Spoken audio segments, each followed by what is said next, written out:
তোমরা নিশ্চয়ই আমার আগের একটা ভিডিওতে দেখেছো যে আমি বড় বাজারে গিয়েছিলাম, কিছু অক্সিডাইজের জিনিসও নিয়েছি, তোমাদের সাথে শেয়ার করেছিলাম। সেই জিনিসগুলোর মধ্যে এই ময়ূরের ডিজাইনটা পড়েছিল, আর এটার গয়নাটা বানানোই হয়নি, তাই জন্যই আজকে ঠিক করলাম এই গয়নাটা বানানো যাক।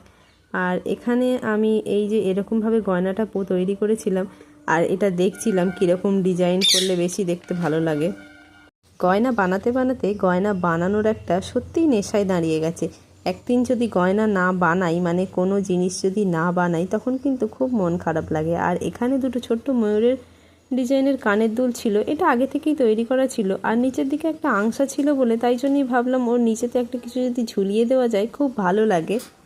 আচ্ছা তোমরাই বলো তো যে এই ঝুমকোটা ঝোলানোর পরে দেখতে বেশি ভালো লাগছে, না প্লেন ছিল যখন তখনই বেশি দেখতে ভালো লাগছিল? আমার কিন্তু দুটোই ভালো লাগছে। যাকে পরে থাকা এই গয়নাটা নতুন রূপ পেল। তোমরা জানিও কিন্তু কেমন হয়েছে। আচ্ছা তোমরা যারা এত ভালো ভালো কমেন্ট করো, তোমরা জানিও তো যে কোথা থেকে তোমরা আমার ভিডিও দেখো। এরপরের বার সেটাই বলবো ভিডিওতে।